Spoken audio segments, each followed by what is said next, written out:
నా మాటలు మీలో కొంతమందికి ఆశ్చర్యాన్ని కలిగించవచ్చు, లేకపోతే కొన్ని ఆలోచనలు రేపొచ్చు. ఎందుకు మాట్లాడుతానంటే జగన్మోహన్ రెడ్డి గారికి ఇలాంటి టైంలో సపోర్ట్ అవసరమేమో అని నాకు అనిపించింది. ఎందుకంటే ఎప్పుడు సింగిల్గా పోటీ చేస్తాను, సింగిల్గానే వెళ్తాను అని అయితే ఆయన మాట్లాడుతూ ఉంటారు. ఎందుకంటే కలిసి అంటే వేరే వేరే పార్టీలతోటి ఇలాగ కూటమిల కింద వెళ్ళడం ఆయన నచ్చదు, ఆ మాట ఒప్పుకుంటాను. కాబట్టి ఆయన సింగిల్గానే పోటీ చేస్తారు. కానీ ఆంధ్రప్రదేశ్లో సింగిల్గా పోటీ చేస్తే సరే జాతీయ స్థాయిలో కొంచెం సపోర్ట్ అవసరమేమో ఇలాంటి టైంలో. మస్ట్ అండ్ షుడ్ ఏం చెప్తానంటే ఇది చాలా ఇంపార్టెంట్ టైం, ఆయనకైతే క్రూషియల్ టైం అని చెప్తాను. ఎందుకంటే ఆయన అరెస్టు రేపో మాపో జరగవచ్చు, దాంట్లో ఎలాంటి డౌట్ లేదు. ఆల్రెడీ వైసీపీ నాయకులు ఎమ్మెల్యేలు కావచ్చు, మంత్రులు కావచ్చు, ఎన్ని అరెస్టులు జరిగినా మనం చూసాం. కాబట్టి సపోర్ట్ అవసరమేమో నాకు అనిపించింది. ఎందుకు ఏంటనేది చెప్పే ముందు ఫస్ట్ అయితే లైక్ చేయండి, మీ అభిప్రాయం ఏంటో ఖచ్చితంగా కామెంట్ రూపంలో తెలియజేయండి. జగన్మోహన్ రెడ్డి గారికి ఈ టైంలో సపోర్ట్ అవసరమా నేను అన్నమాట. కాబట్టి ఇది నా అభిప్రాయం కాదు, మీ అభిప్రాయం కూడా తెలియజేయండి. ఫస్ట్ అయితే లైక్ చేయండి, లైక్ చేయడం వల్ల నాకు మోటివేషన్ ఉంటుంది, ఎక్కువ మందికి ఇన్ఫర్మేషన్ షేర్ అవుతుంది. కొత్తగా మన ఛానల్ చూస్తే పక్కాగా సబ్స్క్రైబ్ చేయండి, అర్థమైందా?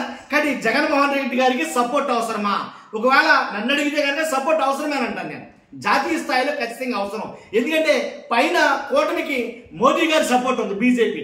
వాస్తవానికి అయితే కనుక ఉన్నది ఆంధ్రప్రదేశ్లో జనసేన, తెలుగుదేశం, అలాగే బీజేపీ అలయన్స్ ఉన్నప్పటికీ కేంద్రం స్థాయికి వచ్చేసరికి, ఢిల్లీ స్థాయికి వచ్చేసరికి అక్కడి నుంచి ఎక్కువ సపోర్ట్ లభించేది వైఎస్ జగన్మోహన్ రెడ్డి గారికే. ఇదైతే నేను చెప్పగలను.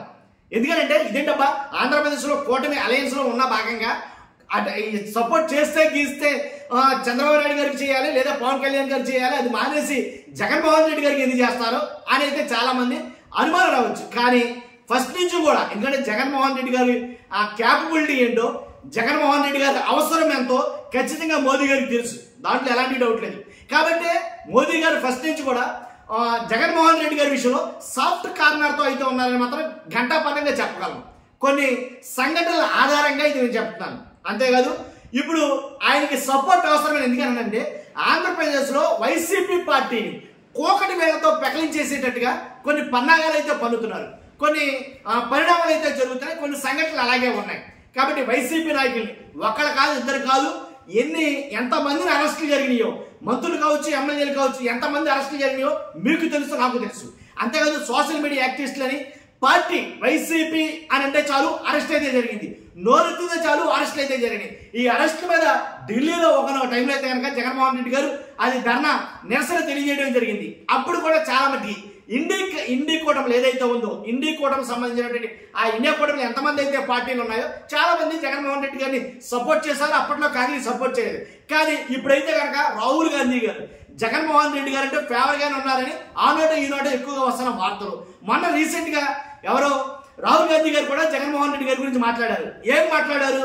ఆయన మాట్లాడే విధానం అంటే ఆంధ్రప్రదేశ్లో ఎడ్యుకేషన్ గురించి చూస్తే కనుక జగన్మోహన్ రెడ్డి గారి హయాంలో ఒక విప్లవం లాగా, ఒక ఉద్యమం లాగా ఎడ్యుకేషన్ అయితే కనుక తీర్చిదిద్దారు, తీసుకొచ్చారు, కొన్ని సంస్కరణలు చేశారు విద్య విషయంలో అనేది కనుక ఆయన మాట్లాడడం జరిగింది.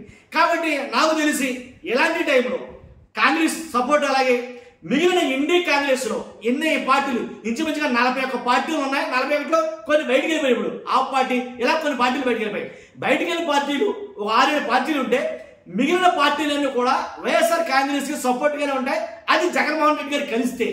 కాబట్టి ఇలాంటి టైంలో వాళ్ళందరినీ కలుపుకుని ఖచ్చితంగా ఉంటే మంచిదేమో. రానున్న రోజులు చాలా క్రూషియల్గా ఉండబోతున్నాయి. ఏదైతే ఏపీలో లిక్కర్ స్కామ్ అనేది మొత్తం దడ పుట్టిస్తుందో, వైసీపీ నాయకుల్లో నెక్స్ట్ అరెస్ట్ ఎవరు అన్నట్టుగా ఉందో, ఇలాంటి టైంలో సపోర్ట్ అవసరమేమో అని నా అభిప్రాయం. కానీ నా అభిప్రాయం మీకు నచ్చే కనుక ఖచ్చితంగా కామెంట్ చేయండి మీ అభిప్రాయం ఏంటనేది. కాబట్టి వీళ్ళని ఎదుర్కోవాలంటే కనుక సింగిల్గా ఎదుర్కొంటారండి ఎన్నికలు, దాంట్లో డౌటే లేదు. జనం సపోర్ట్ చాలు జగన్మోహన్ రెడ్డికి అని అనుకునే వాళ్ళు ఉన్నారు, నిజమే. కానీ ఇక్కడైతే ఓకే, ఆ ఏపీలో ఆంధ్రప్రదేశ్లో జనం సపోర్ట్ జగన్కు ఉంది. కానీ జాతీయ స్థాయిలో కావాలి కదా, జాతీయ స్థాయిలో ఒంటరి ఉండకూడదు కదా. కాబట్టి రాష్ట్ర పార్టీ అయినప్పటికీ జాతీయ పార్టీలతోటి సత్సంబంధాలు ఉంటే కనుక రేపొద్దుట ఏదో ఏదైనా జరగడానికి జరిగితే, అంటే నిజంగా అరెస్ట్లే జరిగితే ఖచ్చితంగా జాతీయ స్థాయిలో కూడా తమకు జరుగుతున్న అన్యాయాన్ని, తమకు జరుగుతున్న అక్రమాల్ని ఎండగట్టేందుకు అక్కడ చేస్తే కనుక ఆ ఎఫెక్ట్, ఆ ప్రెషరు ఏపీలో ఉన్న మిగిలిన పార్టీల మీద పడతాదేమో. ఇది రాజకీయం కదా, ఏమైనా జరగవచ్చు. రెక్కల గుర్రం, రాజకీయ గుర్రం ఎప్పుడైనా ఎగిరిపోవచ్చు. కాబట్టి ఖచ్చితంగా ఎలాంటి ముందస్తు జాగ్రత్తలు ఉంటే కనుక మంచిదేమో అని ఒక విశ్లేషకుడిగా అంటే కొన్ని పార్టీలు విశ్లేషించే విశ్లేషకుడిగా నా అభిప్రాయం చెప్తున్నాను. కాబట్టి ఖచ్చితంగా జగన్ సపోర్ట్ అవసరం ఈ టైంలో. ఆ సపోర్ట్ అనేది 41 పార్టీలు ఉన్నాయి. వరుసపెట్టి పార్టీలన్నీ చెప్పుకుంటే పేర్లని చెప్పుకుంటే లెంత్ అవుతుంది కాబట్టి టూకీగా 41 పార్టీలు అని చెప్పేసా. ఈ 41 పార్టీల్లో ఎల్లేదైనా సరే ఒక 30 పార్టీలైనా లేదా 25 పార్టీలైనా సరే సపోర్ట్ తీసుకుని వాళ్ళతో కలిసి ఉంటే కనుక జగన్మోహన్ రెడ్డి ఏదైనా ఢిల్లీ వేదికగా మొన్న జరిగిన ఏదైతే అరెస్టుల నేపథ్యంలో దాన్ని ఢిల్లీ వేదికగా ఏదైతే చేశారో అలాంటి కార్యక్రమాలు ఢిల్లీ వేదికగా జరిపిస్తే కనుక ఖచ్చితంగా జగన్మోహన్ రెడ్డి గారికి కొంచెం ఎఫెక్ట్ ఎక్కువగా ఉంటుంది అనేది నా అభిప్రాయం. ఇక్కడ చూస్తున్న మీరు అందరూ కూడా మీ అభిప్రాయం ఖచ్చితంగా కామెంట్ రూపంలో తెలియజేయండి. జగన్మోహన్ రెడ్డి గారికి సపోర్ట్ అవసరమా? మీ అభిప్రాయం తెలియజేయండి. ఫస్ట్ అయితే లైక్ చేయండి. లైక్ చేయడం వల్ల నాకు మోటివేషన్ కూడా ఎక్కువ మందికి ఇన్ఫర్మేషన్ అవుతుంది. చూస్తున్న మీకు అందరూ కూడా థ్యాంక్ యూ వెరీ మచ్.